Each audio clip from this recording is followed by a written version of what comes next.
નમસ્કાર મિત્રો, સ્વાગત છે તમારું ખેડૂત સમાચાર ચેનલમાં। આજના આ વિડીયોમાં અંબાલાલ પટેલ દ્વારા ગુજરાતમાં 28, 29, 30 અને 31 તારીખમાં વરસાદ પડવાને લઈને મોટી આગાહી કરવામાં આવી છે। ત્યારે કયા કયા જિલ્લામાં વરસાદ પડશે તેને લઈને આ વિડીયોમાં વાત કરીશું। વિડીયોમાં આગળ વધતા પહેલાં જો તમે અમારી ચેનલમાં નવા છો તો નીચે લાલ કલરનું સબસ્ક્રાઇબ બટન આપેલું છે તેને દબાવીને બાજુમાં રહેલા ઘંટી બટનને પણ દબાવી દેજો, જેથી અમારા આવનારા તમામ વિડીયોની માહિતી તમારા સુધી મળતી રહે। તો ચાલો શરૂ કરીએ આજનો આ વિડીયો। ગુજરાતમાં કાળઝાળ ગરમી પડી રહી છે। બીજી તરફ બંગાળની ખાડીમાં વાવાઝોડું સક્રિય થયું છે। આ સાથે જ ચોમાસું પણ આગળ વધી રહ્યું છે। ત્યારે હવામાન નિષ્ણાત અંબાલાલ પટેલે વરસાદ અને વાવાઝોડાની આગાહી કરી છે। તેમને અનુમાન છે કે 24 કલાક ગરમીનું પ્રમાણ યથાવત રહેશે।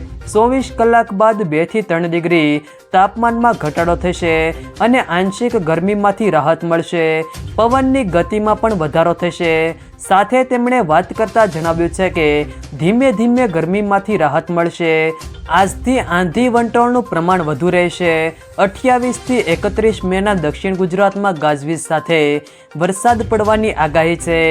આહવા, ડાંગ, સુરત, સૌરાષ્ટ્રના ભાગોમાં 28 થી 31 મેના સાથે વરસાદ થવાની શક્યતાઓ રહેશે। તેમજ રોહિણી નક્ષત્રમાં વરસાદ થશે। ઉત્તર ગુજરાત, મધ્ય ગુજરાતના ભાગોમાં અને કચ્છના ભાગોમાં રોહિણી નક્ષત્રમાં વરસાદ થવાની શક્યતાઓ રહેશે। રેમલ વાવાઝોડાનો ભેજ અને અરબસાગરના ભેજને કારણે 28 મે થી 4 જૂનમાં આંધી વંટોળ સાથે પ્રી મોન્સૂન એક્ટિવિટી થવાની શક્યતાઓ રહેશે। 8 જૂનથી અરબી સમુદ્ર અને બંગાળના ઉપસાગરમાં ડીપ ડિપ્રેશન બનવાની શક્યતાઓ રહેશે।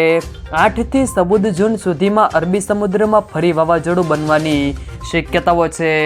દક્ષિણ ગુજરાત અને સૌરાષ્ટ્રના ભાગોમાં 7 થી 14 જૂનમાં ચોમાસાનો વરસાદ રહેવાની શક્યતાઓ છે।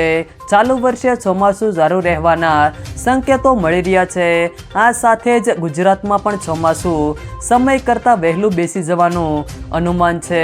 જો મિત્રો વિડીયો પસંદ આવે તો વિડીયોને લાઈક કરો, તમારા મિત્રો સાથે શેર કરો અને જો તમે અમારી ચેનલમાં નવા હોવ તો ચેનલને સબસ્ક્રાઈબ જરૂર કરજો, જેથી અમારા આવનારા તમામ વિડીયોની માહિતી તમારા સુધી મળતી રહે।